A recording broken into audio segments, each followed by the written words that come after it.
Thank you very much, Rick, and thanks to you, Dean Vanderloo, for coming here and for hosting me, and for the many of you students and faculty and others who I've had an opportunity to chat with, chow down with a little bit, to sustain with today. It's really great to see you. How many students, just out of my curiosity, whoa, School of Sustainability students? You're all sustaining 4.0, I hope. That's good. Faculty, how many faculty? Okay, great. Community members? Awesome, that's great. Well, welcome. Who did I leave out? What categories did I leave out? Staff, oh my God, staff. There we go. All right, good. Well, it's a great pleasure to be here. Although these days it's a great pleasure to be any place but Washington, D.C. I was recently vacationing out in Colorado, climbing mountains and generally trying to get away. And people are very friendly in Colorado. Anybody here from Colorado? Okay, very, very friendly in Colorado. And they always ask, where are you from? And I had to say Washington, D.C., and I would get these sort of icy glares, you know, and I'd say, it's not my fault, I'd say. It's very nice to get outside of Washington. I want to talk to you about a number of things here today. I also want this to be interactive, so if you're really not able to contain yourself, because we'll do questions at the end, and I mentioned to the students earlier, make them tough, make them snarky, because that's what I do, so I expect it back. But if you can't contain yourselves, I live in an interactive world, right? We all have smartphones. I have 3 children who were born with remotes. So just belt it out and ask a question, and I'll stop and take it. I want to start by establishing the stakes here. Of the student, raise your hand. Students, raise your hand. Okay, gentleman with the green T-shirt. What year were you born? 1986. What do you think, based on the sort of actuarial tables and your own family history, and I hope it's a good one, that you'll live till when? How old do you think you'll be? What's your, you want to hit 90? Hit 100? 90, okay. So you were born in 86?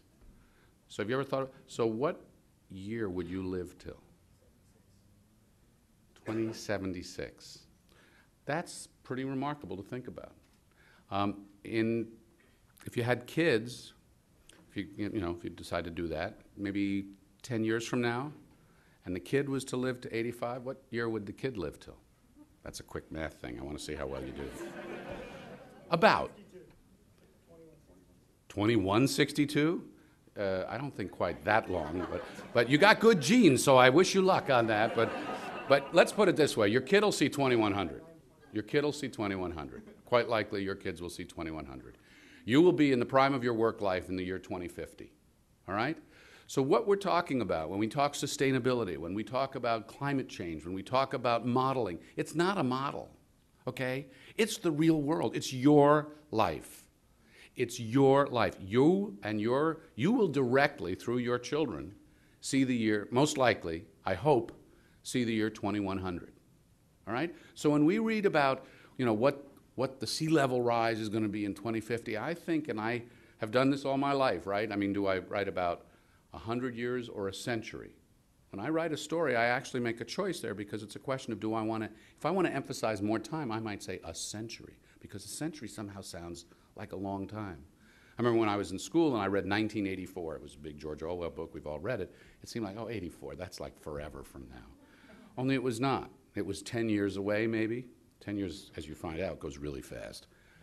So I want to establish that's what we're talking about. We're talking about the future, but it is your future, and it's not some trite, silly cliche. It's the real deal. I mentioned I was so thrilled to get out of Washington, and it's true. But Washington's a fascinating place, and I had an amazing day yesterday. I'm going to start by telling you a little story about my day yesterday, because it was fun. But it's also a metaphor, I think, for the challenge that we face and what I want to talk a little bit about with you here today.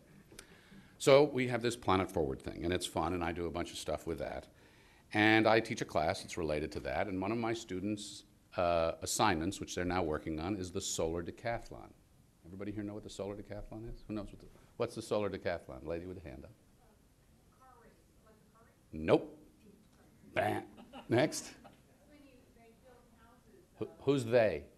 Students From? different universities all over the world build houses that are portable. They display them like Easter wasn't on Yep, it's on, well, it's just off the mall. So they put them up yesterday. Yesterday was press day. I went down. It is the coolest thing. 19 teams from New Zealand, from Germany, from Vermont, from Southern California, from all over the country with tremendously interesting designs, technologies, sustainability baked into every corner of every building. The one from Maryland was especially interesting because they're using waterfalls as humidity absorbers inside to reduce the stress on the air conditioning. Of course, if you ask them how much that costs or how much it would cost to go to market, they don't have an answer for that.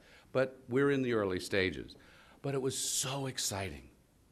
All these teams, 19 of them, there was a 20th team from Hawaii that didn't show up. I'm not quite sure how to figure that out. They spent 2 years building their house and they took a wrong turn, or they thought it was Washington State, not D.C. So somewhere out in Tacoma, they've got something really interesting going up. But it was just, it's just starting now, it will go through October 3rd, the most optimistic, creative, innovative, fabulous display of creativity and research and building. And I wandered around with a guy who was with the National Association of Home Builders, who was my truth teller. I was doing this for a piece I'm preparing for public television. And we would visit these different homes, and there was one that's wrapped, it looks like a big egg, because the insulation is on the outside. Instead of between the walls, there's 18 inches of insulation on the outside, and it's held in place with this cabling thing. It's this really funky looking design. But the idea here is you have 18 inches of insulation on the outside, so you don't have all the holes that you poke in a wall when you build a house traditionally for your plugs and your light switches and other things that poke through the insulation, which all become losses, among other very interesting things. And I said to him, would you build with this? He says, I'm not sure I would. I need to know a lot more about this. How long would this last? Would the building inspector allow it? So practicality isn't necessarily baked into every one of these, but it doesn't matter because it's about the process of discovery, and that's what was so exciting. Big thoughts. The sky is the limit. Explore the future. Well, in the evening, just because sleep is vastly underrated, as I mentioned earlier today, I moderated a session over at the museum sponsored by a new group called the United States Energy Security Council. United States Energy Security Council. Jim Woolsey, the former director of the CIA, Robert McFarlane, former national security advisor to President Reagan. Alan Greenspan was there. He needed translation, but we finally got through it. He is neither irrational nor exuberant these days, less so today than he was yesterday. A couple of senators, former Senator Gary Hart were there, and these people have joined former Assistant Secretary of the Army, of the Air Force, former Commandant of the Marine Corps, were there to make the case for the need for change and reform from the perspective of American national security. Their proposal is depressingly simple.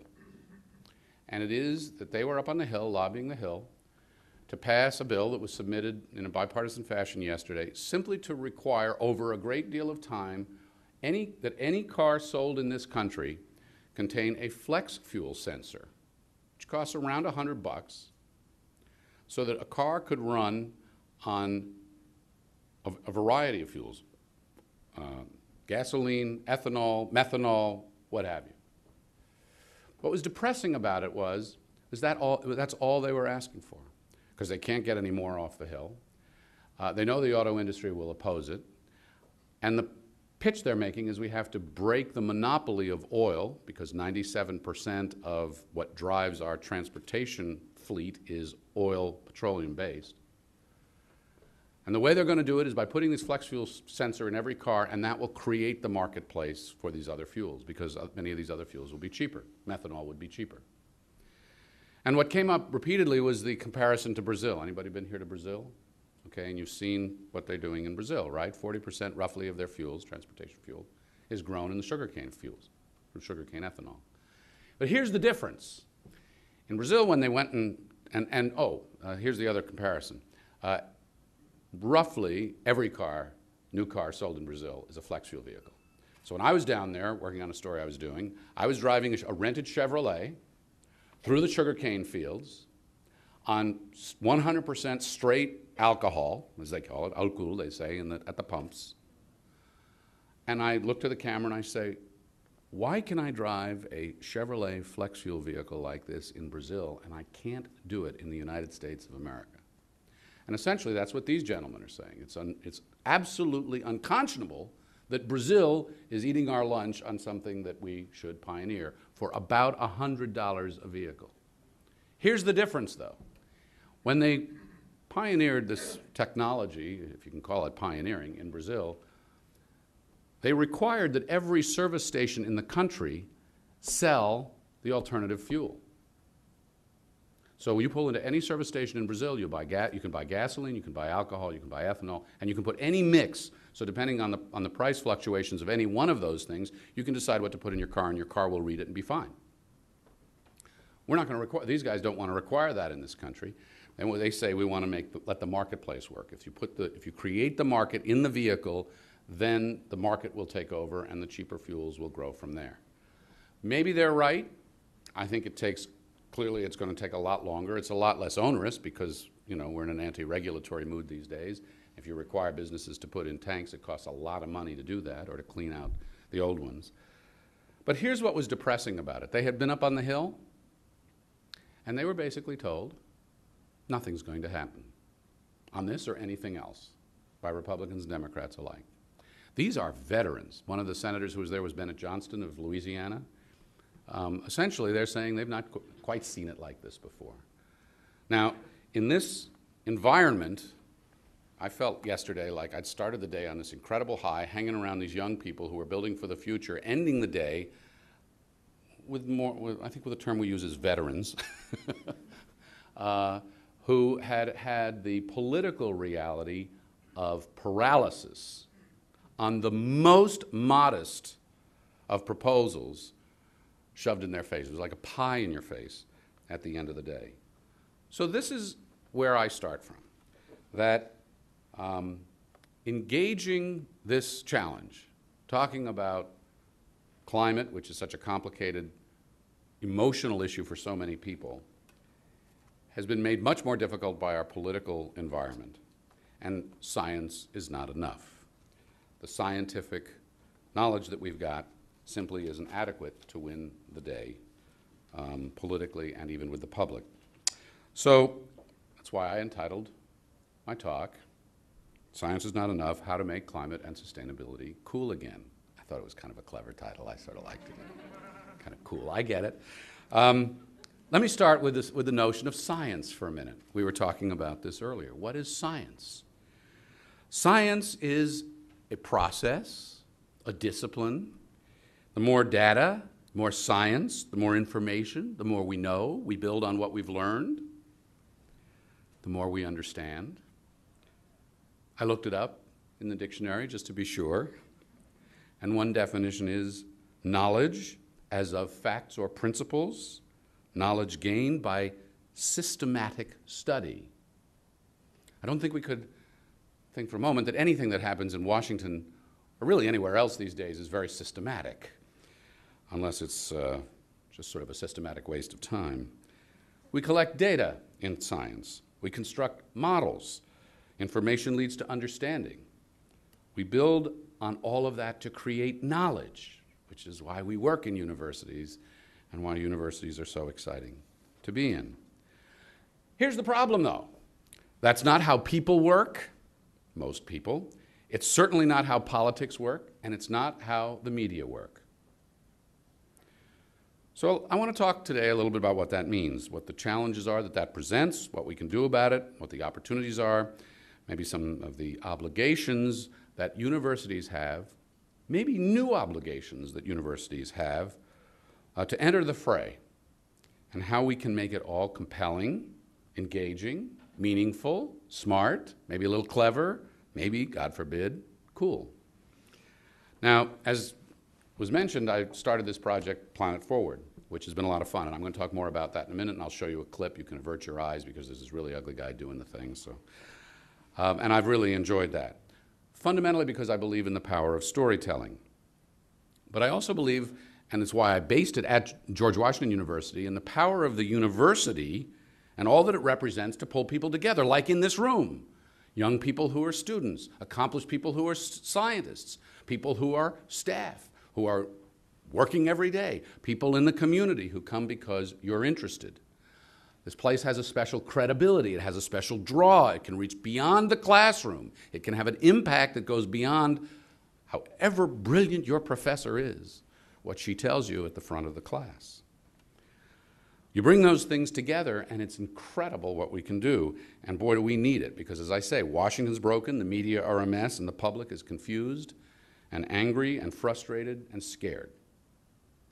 And this issue, this climate issue, this thing is so important, and from a public policy point of view, virtually stagnant, that we're sort of in condition red here a little bit, I think.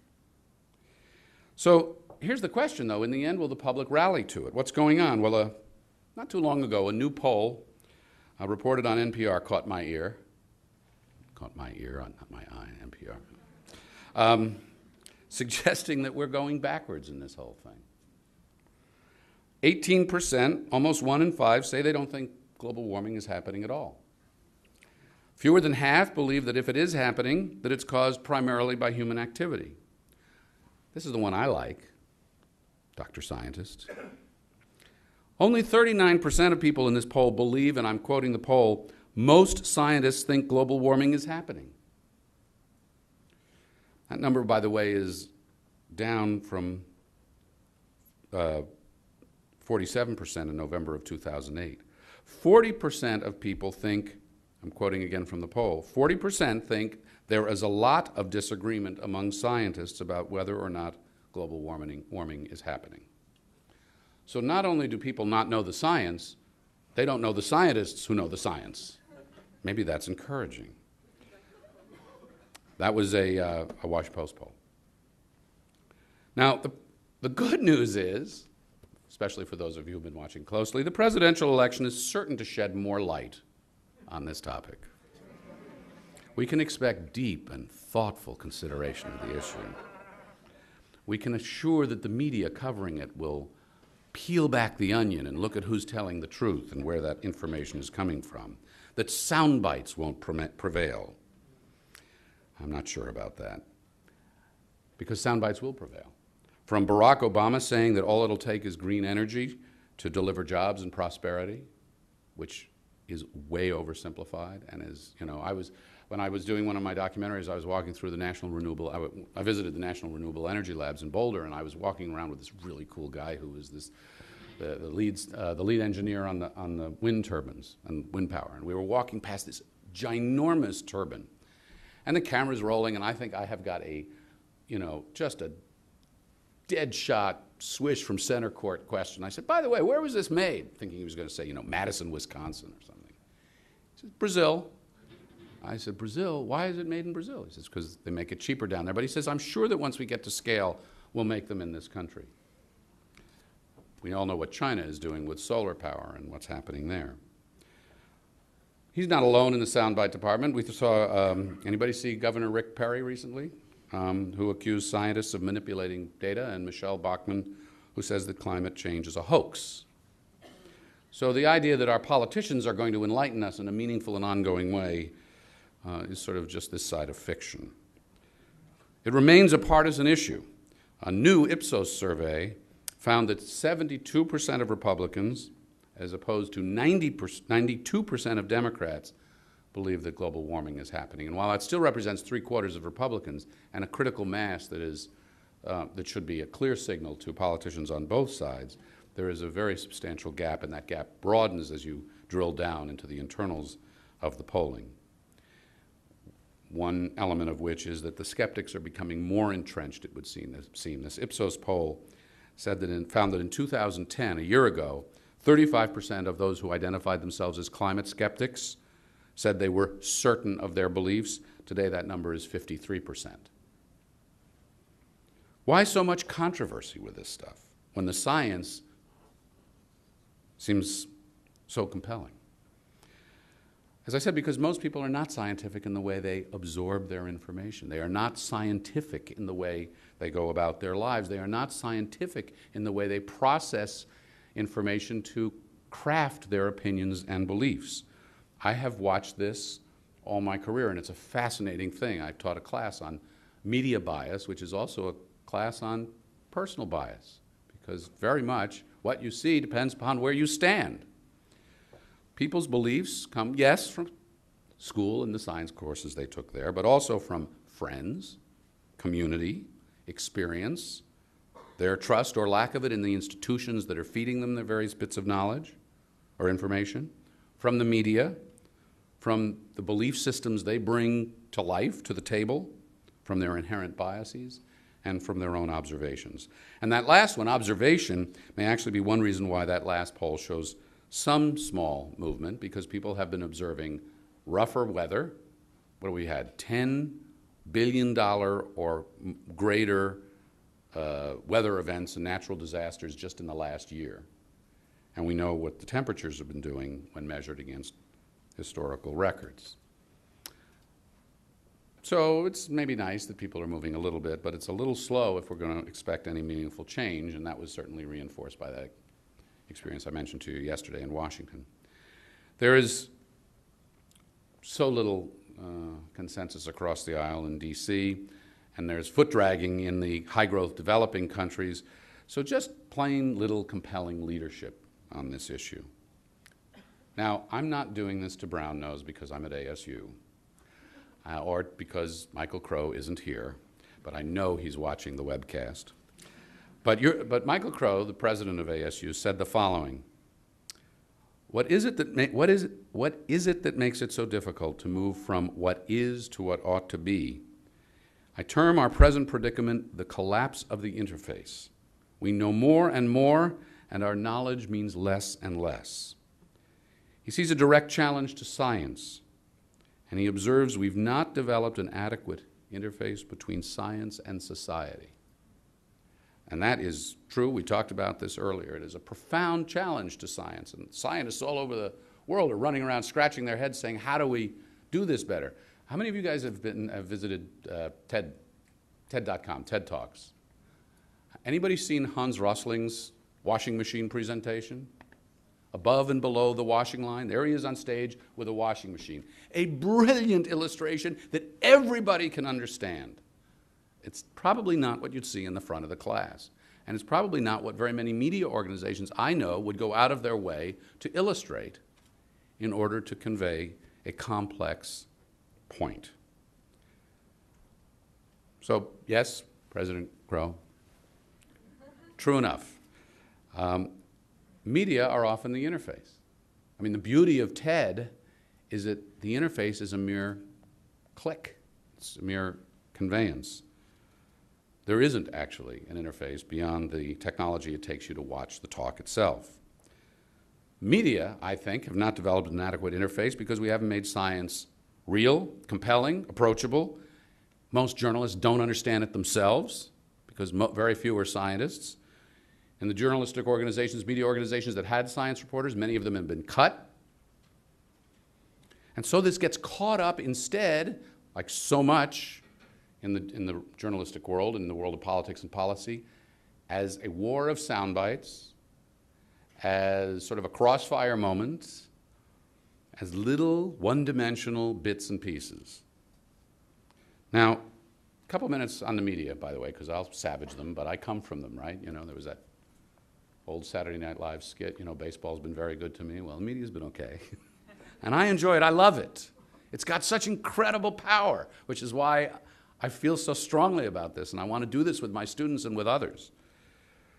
And I've had an unbelievable opportunity to travel the world and to see history from a front row.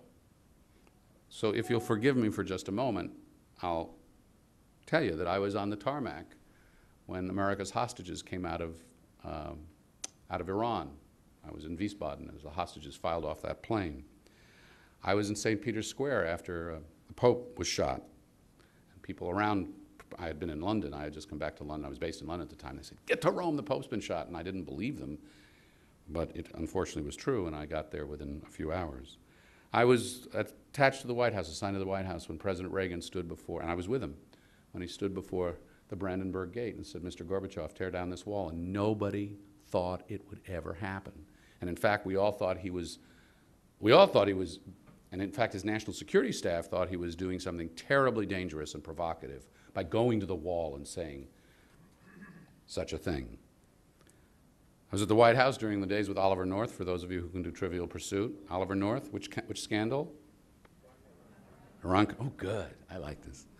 On the air, when the Supreme Court decided the disputed presidential election, all of a sudden we had that in our laps.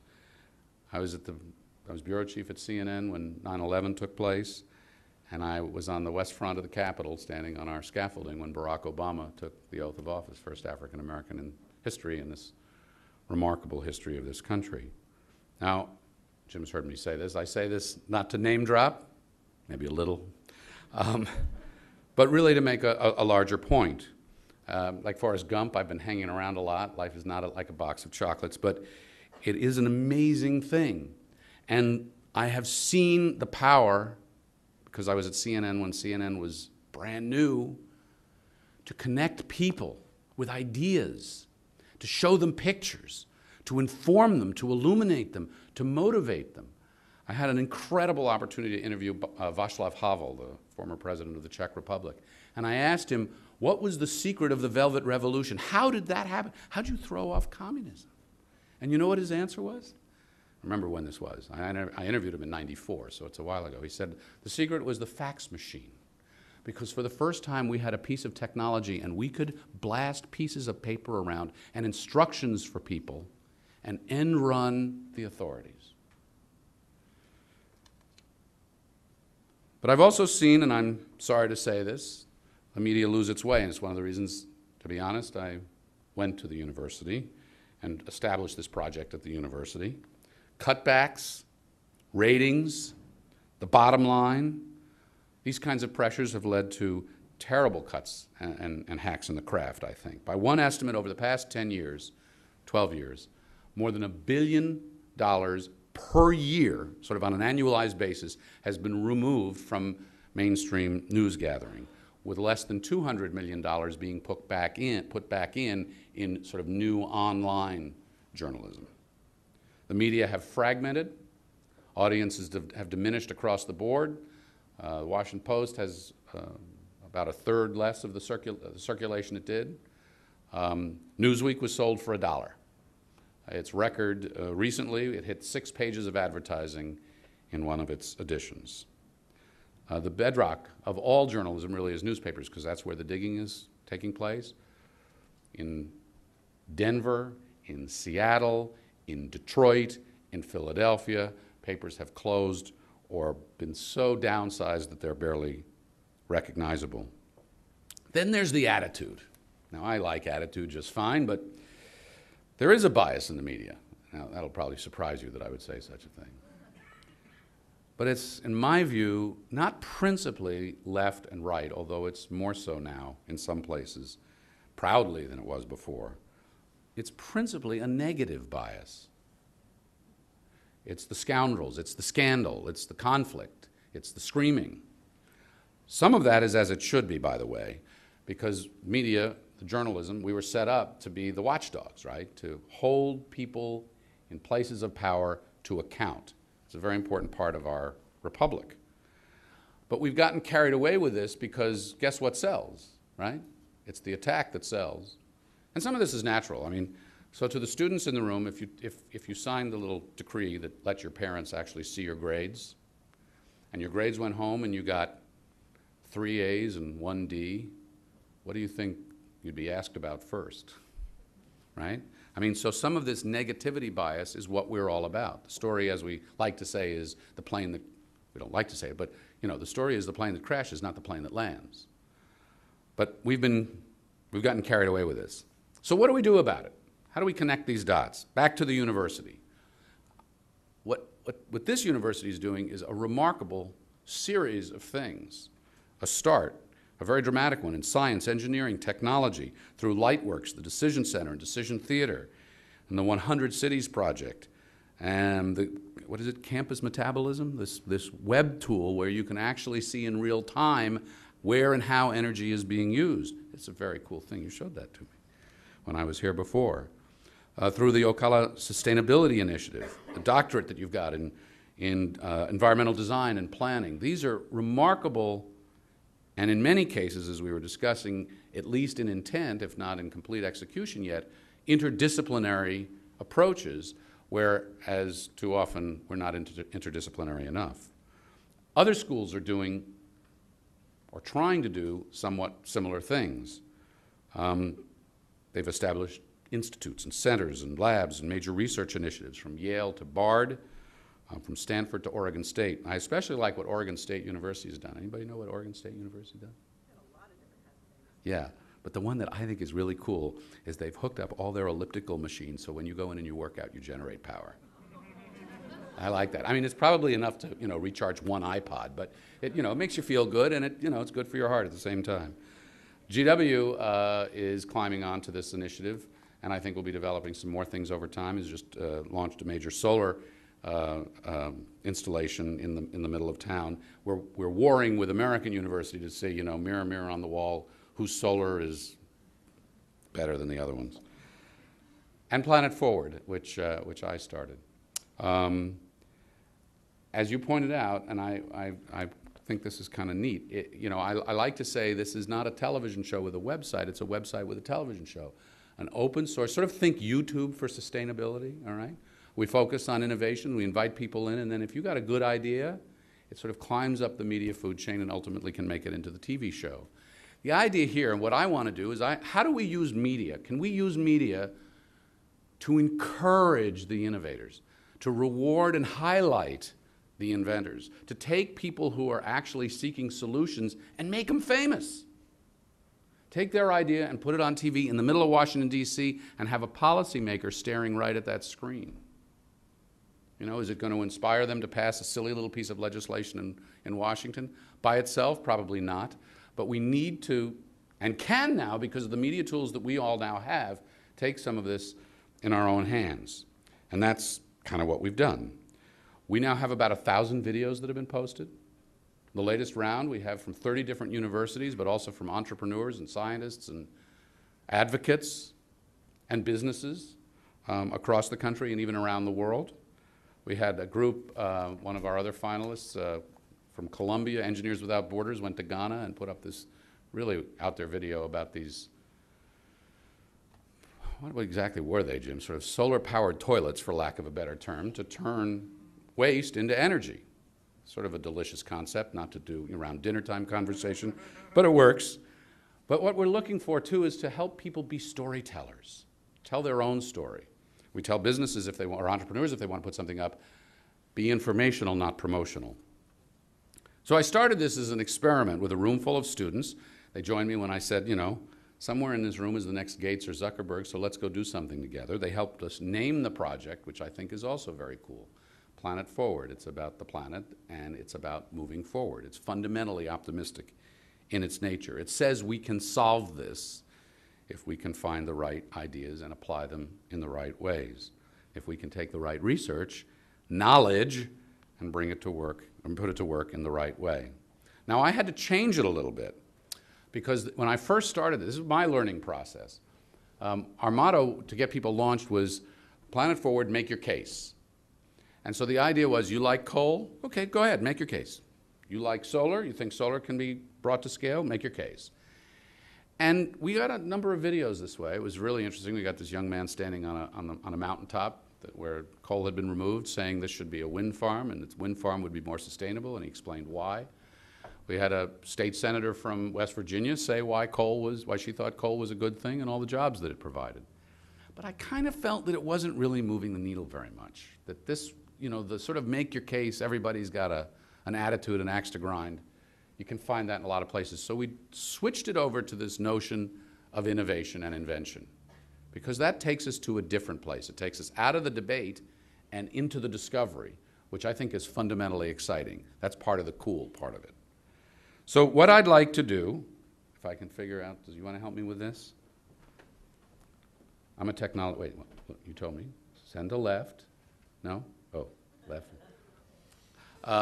What I want to do is I want to roll in a few minutes for you here, which I will do. That's my older brother. I want to roll in a few minutes from the special. So the way the media chain, the media ladder works, what we're trying to do here is take the good ideas and they start online. And then we do a weekly webisode where we highlight one of the good ideas. And then we do a monthly piece on public television, Nightly Business Report, where we highlight an innovation. And then we go through Huffington Post and Grist.com and all these other things. And then we finally come out here. This is the show we shot in April for Earth to air around Earth Day. It ultimately aired on most every public television station in the country. We ended up with an audience in excess of about 1.2 million, which in this day and age ain't bad. We were in 9 of the 10 largest markets. I haven't figured out what happened in that 10th one yet, but I'll get even. But what I want to show you here is one particular clip. So here's what I thought, and guys, have at it, all right? If you think this is just the dumbest thing, please, tell me when we're done. But it's about 5 minutes here. So what we did was we took the pieces and we had some students report some stuff out. We had other people who just submitted their own pieces. What we found over time is that people are not yet quite there as storytellers, and they don't have the sort of journalistic chops to say, well, this sounds good, but what's the fact check on this? What's the reality check? What's the pushback? That we might need to do that ourselves. We also found, anybody here watch the Olympics? Okay, so the Olympics is more about the people than it is about the sport at the end. Actually, it starts to get a little annoying after a while, right? But what Roone Arledge, who started this thing when he was president of ABC Sports, found is that you relate to the story of the people. You want someone to root for, and the more you know them, the more you root for them, right? I think that happens on campus here in a few cases. You have a team. So one of the things we want to do that people aren't quite there yet is how to tell a story, how to wrap it around a character, how to make somebody seem funny, weird, sad, whatever it is that makes them stand out and makes them be memorable. This is a piece, one of the 7 finalists we had in the show. One of the others was from ASU. It was on ASU's Lightworks project. This is not that one. This is a piece that was authored by my students that I then went and ran with. It's then followed by a panel. 3 people on the panel: Jennifer Granholm, former Michigan governor, a guy by the name of Tom Connolly, who's a senior vice president, chief innovation officer at DuPont, okay, so industry, and Andy Revkin, who's been here and been one of your speakers, who's the .Earth New York Times blogger. Jennifer Granholm at the end referred to this as innovation idol, and I kind of like that. So here is a few minutes from Innovation Idol. So let's get right to our first idea. It involves a building that you may have visited. King Kong did. The Empire State Building. How could such a symbol of a time gone by be home to tomorrow's innovation? What's old is new again. In this case, possibly the most iconic structure in the world, and where innovation meets energy efficiency and a New York state of mind. Devin Green and Christina Suelia, Planet Forward students at the George Washington University, heard the Empire State Building got new windows, so they went to check them out. Just how many windows? Okay, we got about 110 floors. 11,000? 650. 110 times 5,500 to 6,000. 6,354. It's got 6,514 windows, some 26,000 panes of glass. That can't be right. Retrofitting for energy efficiency is not new.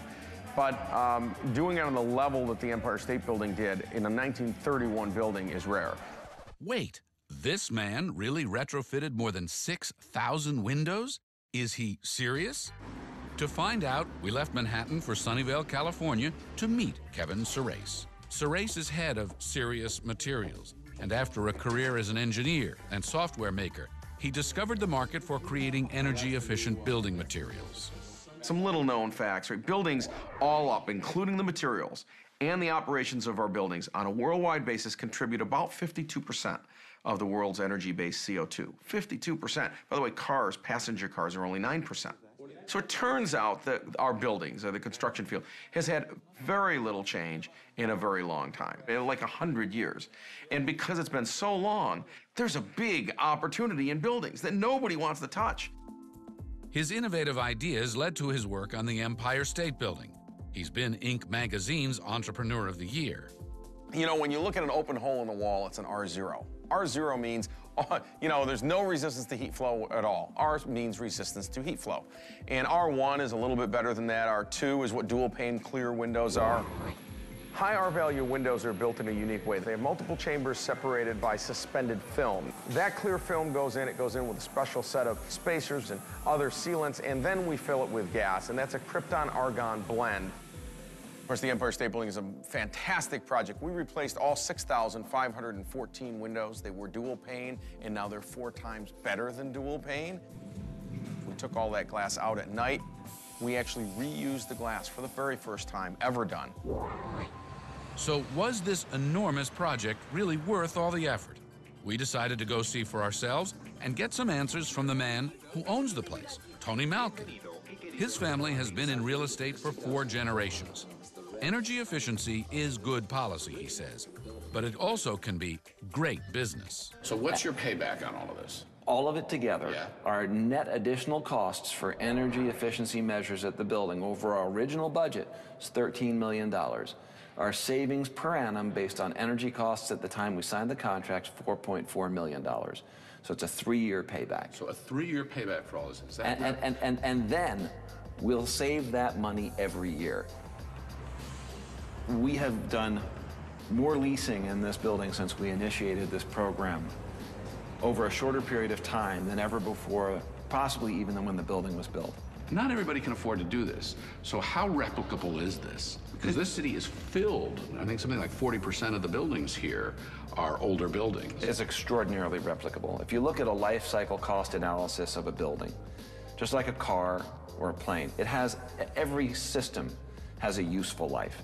So a building which is 25 years old may be thought of as a new building, but its systems are already aged and need to be replaced. But if you can afford to renovate your building, you can absolutely afford the additional cost.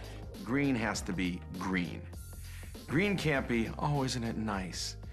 If you really want to be successful, green puts money back in your customer's pocket. So you got half the country that goes, climate change, I want to do something, you know, to help that. And you got the other half that says, I'll never go out of my way for climate change. But 100% of the country wants to save money. So if you make products that save money, you've got a winner. Governor Granholm, our students who shot that piece, Christina Suelia and Devin Green, are here with us. Were they onto something? And as a governor with a lot of buildings in the state where you were governor, how do you pay for that? Yeah, they're absolutely onto something. We say all the time that the cheapest fuel is the fuel that you don't have to use, right? The cheapest fuel is the 5th fuel or the first fuel, which is energy efficiency. The question that you raised, though, and this is the first thing I had, is maybe the Empire State Building can afford to front load some of the money to do that, and we'll get the payback over a long period of time. But can everyday citizens afford to pay that money up front? I have a feeling we're going to be talking a little bit about that this evening, but it is a very key question, because if you can answer that, when you really can put green back into people's pockets, then you will have cracked the code on how to make sure that energy efficiency is sustainable and is at scale for everyday citizens. Tom Connolly, you're a businessman. Getting to the bottom line is what Malkin was all about. It's what that piece was all about. But how do you do that if you're not the Empire State Building? Absolutely, and maybe it's not just about windows, it's about other forms of efficiency. You can change the windows in your house. You can change the way you consume electricity, turn off the lights, turn the thermostat down in the winter and up in the summer. First steps that all of us can take. I like this piece because it's participatory. There's a message in it for all of us, and we can start acting on it immediately. What resonates in what you saw in it? Well, a couple of things. I blogged on another initiative he's been working on and his company, which is to bring that model into schools. 300 schools they've committed to setting up energy audits that the students help to do. Maybe the students would actually see the boiler in their school, you know, see where the heat comes from and try to understand ways to save money. But I'm hearing from all of you, strong piece, good idea, serious Absolutely. innovation. You're Yep. all for it. Okay. So this was actually a little controversial, the cartoon, because some people thought it was wonderful and loved it, and others thought we were sort of dumbing it down and being silly and being a little childish. And I decided I'd err on the side of being silly and childish, because I don't think most people know what argon is. I don't think in fact, I said to my students, I said, do you realize, a window is not just a piece of glass, and there's gas in between, and they had no idea. And I actually learned from this. So you can weigh in on this if you'd like. A couple of final points, and then I'll open it up to your comments and questions. We had 7 finalists at this thing, as I mentioned, including Arizona State. Our winner, the person who was voted in the audience, was a small business in California called Sungevity, which was doing solar leasing. So he was selling solar panels, but you don't actually buy them, you lease them. You have a $50 a month charge for them, a 10-year lease, but you expend no money up front. So he was voted most innovative because it was an innovative take on the financial model, on the business model. Our other winning team came from University of Arkansas. It was a research team out of a lab where they were working with algae to biofuels, to butanol specifically, and developing a small pump to be sold for about $25,000 to farms and water treatment plants and various things like that. What did we learn in this process? I think we learned, and I hope we conveyed here, information about the science, information about the need, information about the bottom line, a little sense of things. There's no politics in here, because this is about businesses and ideas that work, so we leapfrog that entirely. I hope we conveyed some of the science, some of the information behind it. Our intent was to reach a general public and a slightly more educated and older demographic, because it's through public television. Through the web, it's a much younger demographic. What we're going to do next is we'll do another one of these. We're collecting additional videos now. Our next monthly pop will be on the decathlon. Our next special will be shot in the spring, only now I'm going to attach a conference to it, so when all these students and others come to Washington, we'll create an opportunity for them to interact with other scientists and involve people. We at GW are really lucky because we're just down the street from the White House, and I attended the speech that President Obama made back in April there on the deficit. It wasn't a great speech, I have to tell you. I was sort of disappointed in a few parts of it. But he did say something that I think really resonates with me and should resonate with all of us. And he said the following: America is a land of opportunity and optimism. We're a nation that built a railroad across a continent and brought light to communities shrouded in darkness.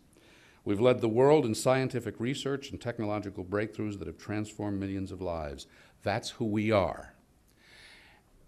He's right, and that is the story of sort of American competitiveness and human ingenuity and the opportunity to compete and to win, not just in traditional ways, but in the technological ways that truly move the planet forward. And that's what I hope we can capture here. I think there is an opportunity for those of us in universities to use this platform. I think there is a need for it, because whether this was a great idea and well executed or not, I promise you that this sort of thing is not happening much in mainstream media, which is what most Americans are exposed to. Unless they are going out of their way to consume this information, it's not being presented to them in an easy and accessible way. So I think we need to think differently. I think we need to bring different people around a table and try stories in different and unconventional ways to make climate and sustainability cool again. When I say science isn't enough, I mean that in no way disrespectfully to the scientists in the room, but I mean it as a prod to all of us. So thank you very much, and I'd be delighted to take your questions or comments now.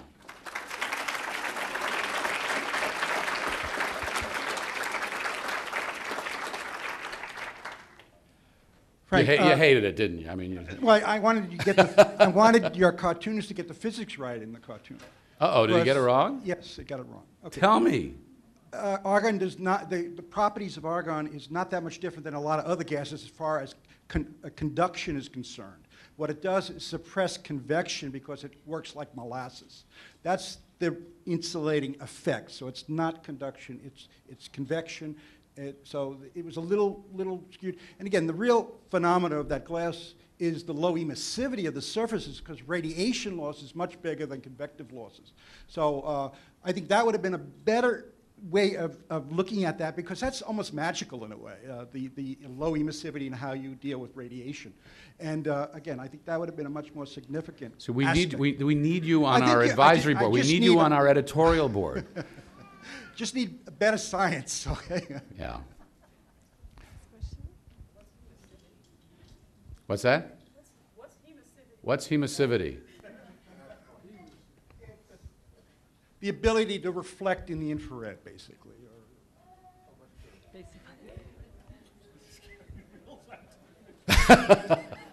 Yes, ma'am. Thank you very much for your talk. Scientists are notoriously not very effective communicators with the community at large, and so I was wondering if you think that it's the academic community's obligation to improve, and if so, how should we go about doing that? Ooh, a loaded question. Well, I think we just had an example of this, okay? Because I had no idea what you were talking about. And he dumbed it down too much for you. So for me, from my perspective, we provided some information that people didn't have before. From your perspective, we provided inadequate or incomplete or even incorrect information. And splitting that difference is really, really hard. Does the academic community was your question, have an obligation to be better communicators? So you can go to a lecture from your professor on appomattox, and it can be riveting. And there can be another professor down the hall giving this, a talk on the exact same topic, and it's deadly dull. Anybody who's a teacher who hopes to connect with people has to be a great communicator, with due apologies to any suggestions that may raise about parallels. At least that's what I think. If I am brilliant, but I put you to sleep, I'm a great researcher maybe, I hope I'm a terrific author, but I'm not going to be connecting well as a teacher. So then the question becomes, who are we trying to teach? Are you just trying to teach the audience in the classroom, or are you trying to teach and reach a larger audience? I like to think that we have obligations to be powerful, effective, memorable communicators. Good teachers do. And good teachers will take that out of the classroom, whether it's to the dining room over dinner with their families, or a party with a bunch of people saying, you discovered a dinosaur bone from where, from when, how? All right? We were talking a little bit about this earlier. So when I speak to a group, or I do a documentary, or I do a piece, the first thing I think about is, who's my audience? Because I speak differently to different audiences. If this program had been maybe on the Science Channel, if this program had been at a convention, I'm doing something with the AAAS, the American Association for the Advancement of Science, I don't think I would have done it like this, right? Because you're speaking at a different level. So I first ask, who's my audience? And a good communicator will do that and will tailor their message, background their information to suit the audience. Yes, ma'am. Hi, I work for a regulator, and energy efficiency is really popular, really fast payback, but it seems that the problem is financing, that people don't have access to financing. So if you look at solar, well, here we are, we're really sunny, so you get a lot of kilowatt hours, but it takes longer to get the payback. And then there's other issues because you've got the incumbent players that you're displacing. But it seems that one of the keys is financing, and can you comment on that? We need it, but I don't know how many of you have been following the Solyndra disaster very closely, and this too has gotten very political. And what's so interesting about this is fundamentally about financing. One of the other people we've worked with in this program is he was on the panel on a little pilot program we did, a guy by the name of Jim Connaughton. Jim Connaughton was George W. Bush's chair of the Council on Environmental Quality, and he's now a senior executive with Constellation Energy. Constellation Energy very nearly built a nuclear power plant, but it fell apart because they couldn't get the government-backed loan guarantees they were looking for because nuclear is so expensive. Solyndra was the same thing. I mean, there were Clearly there have been other mistakes, but fundamentally they were seeking government-backed or government-guaranteed loans to get a business off the ground in an area where the competition with the Chinese is fierce because the Chinese are underwriting everything. So getting the financing in place, getting the loan guarantees in place is absolutely critical, and that's one of the policy questions that we've got to deal with this in this country, and that is how serious are we really and what are we really prepared to invest and risk, because not all businesses will be successful. It's a really hard time to do that too in this sort of budget crunch, debt squeezed era. Sir? So I come from the science community, and we... You have a mic for, here we go. Frank, I come from the science community, and we beat ourselves up about our inability to communicate. In fact, I play an important role on the national scene where we're telling ourselves as a science community we need to be better communicators. We're graduating scientists when we graduate journalists. In your mind, you run a journalism school. What is the role of the university when it comes to graduating journalists who maybe have some science literacy? It should be greater. I've been talking to our folks at GW because we're thinking about our own sustainability initiatives. And if I had my way, no scientist would graduate without having exposure to the media and communication programs, and no journalist or communicator would graduate without having some grounding in science. Now, whether they're going to be able to stand up and talk about, what was it? That is another matter, but we better have the basics there. The guy who did that animation, by the way, he's very talented. He does it for CBS Sunday Morning. I don't know how many of you have seen him there. But he, like most people in journalism, are generalists, and that's the price you pay. And that's a problem across journalism. But I think if we're going to be serious about sustainability, you would not come out with a degree or a certificate or whatever we're going to call it at GW in sustainability without exposure to what does sustainable business mean and look like? What does science mean and look like? What do we know? How do you convey it and communicate it? Because if you can't communicate it, probably in many ventures in life, you're not going to succeed. People who can communicate it well are just going to do better. So I think there needs to be a very deliberate and very thoughtful interdisciplinary, megadisciplinary approach to this, which makes it a lot harder because it's very hard to do all these things and do them all well. Yes, ma'am, in the back. Oh, sorry, you've got the mic. Go ahead. So I was wondering if you are suggesting that cartoons are an effective way of communicating science, and if, like you mentioned in the title of your talk, would that make it cool? It depends on the cartoon. I'm just a little out there. For years I did the standard. I'm standing in front of the White House. I'm Frank Sesno, and the president said today. And very, very kind of traditional television. We don't work like that. Our brains aren't wired like that anymore. How many people have a smartphone here? Okay. How many people have iPads here? How many people have Twitter accounts here? Okay. So your world lives in 140 characters. I mean, imagine if John and Abigail Adams had had Twitter. They never would have written all those brilliant letters. So and the world would be sorrier for it. So I think when John McCain was running for president, we talked about energy. He talked about the all-of-the-above strategy. We need an all-of-the-above strategy. I think we need to do all of these things. It doesn't mean we don't still have books that people read and articles that people read and very serious stories that people read, but I think there are cases where, getting a little out there is okay. Everybody here has been on YouTube, right? Everybody knows YouTube?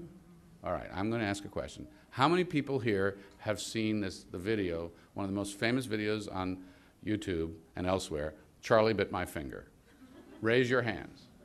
Okay, so if you haven't seen it yet, I treat it, it's the dumbest little thing. It's a little kid with his little brother on his lap. He puts his finger in his little brother's mouth. What does his brother do? He bites his finger. He's a little English kid, so he's got this adorable English accent. Charlie bit my finger. 350 million views last time I saw. Imagine if we had 350 million views of something that conveyed information. All right? So do I think that cartoons might have a role? Charlie, bite my finger. Yeah, whatever it takes, I'll do it. Yeah. Oh, sorry, in the back. You have the mic. You were next. Well, I just wanted to also support that. I give talks around the valley on how to go green, how to save money, doing energy efficiency and stuff in your houses. And I always interject in my talks a small discussion on what climate change is. And I have a science background, so I felt that was really important. But I also felt it was that the majority of the public, I'm afraid, do need cartoons. They need it really simplistically. And so when I first was setting up my first PowerPoint, I got all my charts from websites that were teaching climate change to children.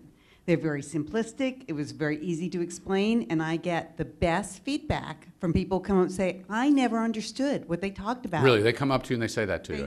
They do. They are happy. Well, So, these small groups of people. I don't know whether you're to be congratulated or we should all cry, you know, but...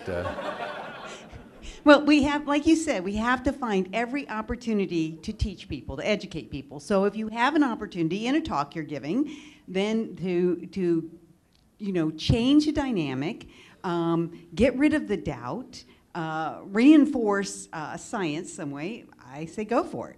So one of the problems, I agree and I applaud you for what you're doing, and one of the challenges that we face, and we have to tell ourselves this all the time, I do a number of things in Washington, but one of the conversations I've been part of is the whole question of America's, the country's diplomacy and development budget, and what we're doing in terms of development, international development. And I don't know if you've seen the polling, but a large cluster, it's not a majority, it's not even a plurality, I think, but it's a very, very large, the largest cluster. If you ask people, 1 to 2%, 2 to 10%, whatever, clusters around 15 to 20% of the budget, which is what they think our development budget is. Well, the country's development budget is about 1%, a little less than 1%. So, and this is what we're up against. If people are operating with fundamentally incorrect information in as supercharged an environment as we are now, where opinion flies, they will form their opinion, obviously based around incorrect information, and then we're screwed. It just becomes a circular kind of thing. So getting in and breaking that is, and it's a big challenge for the media, because can you really write the same story over and over and over again? I mean, so that's back to your cartoon. The variation on the cartoon questions, we just have to find, 100 different ways to report the information if we know people don't have it right. That should be our obligation as journalists. Anybody else? Sir, yes. Oh, I guess the microphone is making its own way across the crowd. Go ahead. In the vein of the last question, you talk about reaching the masses. Obviously in this community, we're kind of preaching to the choir because we're all in education or educated or getting educated. And so we're aware of these issues and the necessity of these changes. So obviously the challenge is reaching the masses. But at the beginning of your speech, I want to ask you about something. You talked about how you've been meeting with our top political figures and how, we brought this to the Hill, so to speak, and they laughed. And then we laughed at you. At what point, and what's it going to take, your comment, not at you, but at your comment that they made, at what point are we as a people going to stop laughing at the fact that our government is ineffective and not doing what we're doing and do something about it? Well, for lack of a better term. Thomas Jefferson would be proud of you. I think that's a really, really great question. I mean, what we see in public opinion polling around issues of, for example, the hot story right now is, what's the way out of this debt mess we're in? The public has pretty well coalesced around certain things. I mean, the key elements of this have broad public support, but nothing is moving in Washington. We were talking about this earlier over lunch. I believe that we are confronting the very real possibility that our political system is fundamentally broken, that it has been so riven by by money and gerrymandering and congressional districts that aren't competitive anymore, that the middle has been chased out of the process. The competitive element, which is really all about accountability, right? You do a bad job, I vote you out, has largely evaporated. And we end up with a much more polarized Congress. If you talk to old-timers up there or people who've retired who will be really honest about it, and there actually are some, they will tell you that even in through the 80s, people came to Washington if they were elected to Congress to legislate. That was their job. Legislate means compromise. I did a great documentary. Well, it wasn't a great documentary. It was great fun to do the documentary on Ronald Reagan, and I interviewed Dan Rostenkowski before, some years ago after he was let out of prison. That's a separate documentary, I guess. But to your question. But he talked about how he and Reagan met in the Oval Office and did a handshake deal before they started on tax reform of 1986. And they laid certain things on the table. And Rosti got from Reagan the promise that he said, Mr. President, I'm going to have to posture up on the Hill. You're going to hear me say things. I ask you not to criticize me publicly because we're going to do this together. They stood, this is the way Rostenkowski told the story, shook on it. Rostenkowski did what he said he was going to do. Reagan never criticized, and they got tax reform through. But they went into the process together, aiming to get something out. If you talk to people now, what they'll tell you is there are so many members of Congress, especially on the Republican side, driven by the Tea Party right now. There's a very, very strong movement and a very legitimate place in history for them, but it's very powerful. It's their form of revolution. And it's much more about ideology than it is about compromise. So if the public feels, very out of step, there's an election next year, and we'll see what happens. The problem is if the districts aren't competitive, what happens? What has happened is we've ended up with people more at the extremes in these positions, and it's fed by the media, by the way. The media is both following and leading it and feeding it. So, on that cheery note, next question. Yes. Regarding the cartoon thing, are you sure that's really the right media we should be going through to try and educate people about science? I mean, I went back in high school, and I'm not sure about how accurate this information is, but my math teacher told us about this study that showed that kids who watched a lot of TV actually did worse than kids who didn't watch a lot of TV, and the kids who watched TV, the show they were watching was supposed to be educational. It was Sesame Street. So should we trust in cartoons, or should we explore more active or more interactive media? Well, I wasn't trying to suggest that this whole thing is a cartoon, and you saw the piece that preceded it where we tried to actually look at something that had been done and why it had been done and how people had done it. From a programming point of view, from someone who's looking at this as media, I wanted to change what you were seeing. I wanted to surprise you a little bit. Nobody would expect that in a program like this. So there's a little shock value there. There's just a little something unexpected. And what we find now in behaviors, and this may be somewhat driven by the Sesame Street, I'm fond of saying, hi, I'm here from the media, I'm here to help, and people laugh. And then I say, and if you're not born with attention deficit disorder, we will teach it to you, right? And it's true, and it's getting worse. It's getting worse. And what we now face when we do a program like this or any kind of project like this is people sit with their clickers and they are gone, right? So we have to, as a programmer, as someone who's trying to put something together, how fast do you move to keep people's attention? How much on the surface do you stay? How deep down can you go? What do you do to kind of mix things up a little bit to just keep it visually interesting? And that's why I like TV so much. There's no prescriptive answer to this. So this was just our attempt to do something a little bit. There were 3 of these little shorts built in throughout the hour. One was on this, one was on electric cars, because we had something on a Nissan Leaf and the plug-in hybrids, and how electric cars actually start faster from a stop than internal combustion engines do, and so they must be fun to drive, right? Because people don't understand, and we had one other, which I'm now forgetting. But we had 3 of them over the hour. Yes, where's the mic? Or yes, ma'am, in the back. Oh, I'm sorry. It's over here. I would like to go back to your discussion about universities and the role of universities and the responsibility in these areas. You mentioned interdisciplinarity as being very important, but missing from your list were any of the humanities, philosophy or the arts, literature, anything about values, all needs to be any there. of those areas. So as you think about this in your own world, do you think about Yes. ways that the importance of the humanities Absolutely. in working on Yeah, that? absolutely, 100% yes. And then the challenge that confronts us as educators is, how much do you require? You know, is it going to be one course, one course, one course, one course, and do we really put a meaningful experience? I mean, that's a challenge, right? I mean, if you get very interdisciplinary about it, you know, can you still specialize in something? How deep will you go? But yes, ethics and philosophy and history and all of that has to be built in. We were talking earlier about the fundamental cultural experience and the difference between sort of the individualistic American experience and understanding that. When we think about the Tea Party, when we think about the revolt against regulation, when we think a lot about what's going on in the political dialogue, if it's dialogue today, that that represents our cultural history, our sort of national DNA. Understanding that, I think, is critical to addressing these issues.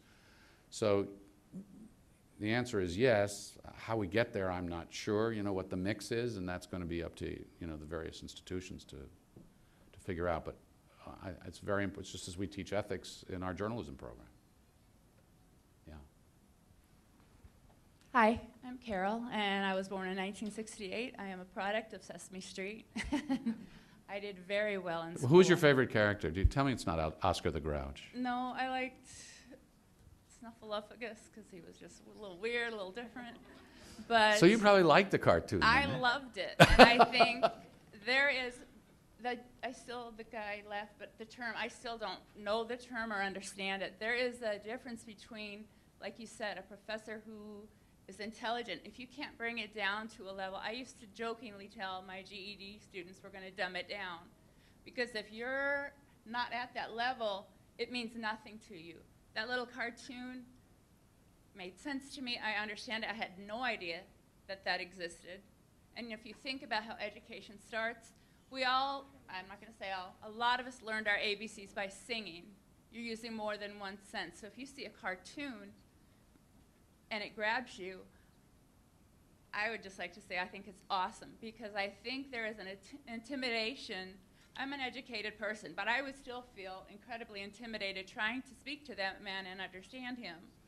So He's a very nice man. I'm sure he's brilliant and nice, but for him, he also has to have the ability as a teacher. I'm not a teacher currently, but I have a teaching background. You have to bring it to a level where your students can understand it. If it's a cartoon or a kindergartner singing 2 times 2 is 4, music and other creative things like the cartoons, I think is the way to bridge the gap. And you're very funny and easy to listen to, so thank you. Well, thank you very much for your comment. They're about to get the hook. We have time for maybe one more question. One more question? Yes. How about over here? If I just can respond to you, I think one of the things that I loved about this project, but is so challenging, and when we really engage, how do we communicate science? I mean, that's such a simple question, but it's such a complicated answer, because we know so much, and the whole concept and what we know is complicated. So if we dumb it down too much, we do it a disservice, and we may even get it wrong. If we don't, I come and you start the conversation. Here's what I would submit. People who watch this, who had no idea they thought that double glazed windows were 2 windows put together, now knows there's a gas between it. There's something else there. They know what R0 and R4 is, I hope now. That a hole in the wall, just stuff goes out, and so you want to plug that hole efficiently. They know that a guy who replaced every window in the Empire State Building recovers his costs in 3 years. I mean, so on balance, I believe, I'm of course a little biased, that it was a pretty informative few minutes. Okay, don't want to necessarily note. I actually but go ahead. I have a really positive idea that I can talk to you about later. But back to the previous gentleman was talking about laughing at our broken system. I mean, it's kind of a nervous laughter, and I'm just wondering from your perspective of being in D.C. for so long and being there now, I see a lot of people in a lot of stress, and the fact that the system is broken and 82% disapproval of the Congress, and then to turn around and see the same record starting to play over again, I'm becoming increasingly concerned that I hear more and more people joke about, revolution or other things. And I think one of the issues is there doesn't seem to be any accountability either. There's no accountability for what happened on Wall Street. There's no accountability for what's happening in Washington. I'm just wondering if the political leaders that you're speaking with, if they, to me, it seems a little bit like they're playing with a powder keg. I think they are. I think they're playing a terribly scary game of chicken. Do they recognize that and I think or is some it I think some self-absorbed? do. I think some do. I think some can't stop themselves, and I think a lot don't. And I think part of the problem is that too many of these politicians live in a bubble, oddly enough. They live in the bubble of their districts where they go back and they're reinforced because, as I say, we've gerrymandered districts left and right now so that the middle isn't part of it. And there's a bubble of Washington. And the bubble of Washington is a prosperous never land. It doesn't, this is not a place where someone is stretching it to go and get a pair of shoes at Kmart, where someone's lost a job. I mean, the idea that people were having this kind of, they knew where they were going to end up, but it looked for a time that unemployment insurance benefits were not going to be extended. Well, I had a son who was 6 months unemployed, okay? I'm sure you have friends or you yourselves have been unemployed.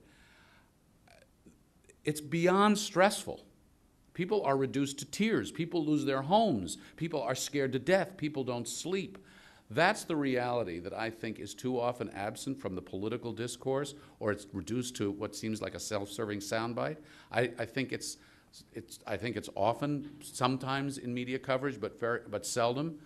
The most powerful exchange I ever saw on TV was during the welfare reform debates of the 90s. The governor of Virginia went on a television show and he sat down and had an interchange with 3 welfare moms. And so those 3 welfare moms, none of whom wanted to be on welfare, most of whom were probably functionally illiterate, were there and they were asking that governor real world questions, not anchor breath questions. It was telling you, what blow-dried overpaid anchor has been on welfare? All right, lots of them now are on unemployment because the media, but seriously, and that reality check, that real stress of the real world, I think has gone missing from a lot of our discourse and a lot of our politics.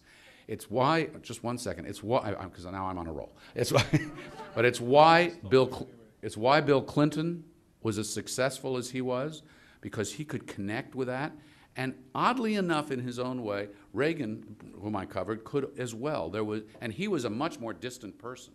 He was a mystery, but there was still that sense that somehow there was some connection there. And I think we're losing that connection, and we're playing with very serious stuff in terms of civil unrest and all the rest, potentially, if we don't get this right. Those are wonderful last words. Yeah, on that Thank cheery you. note, have a lovely night.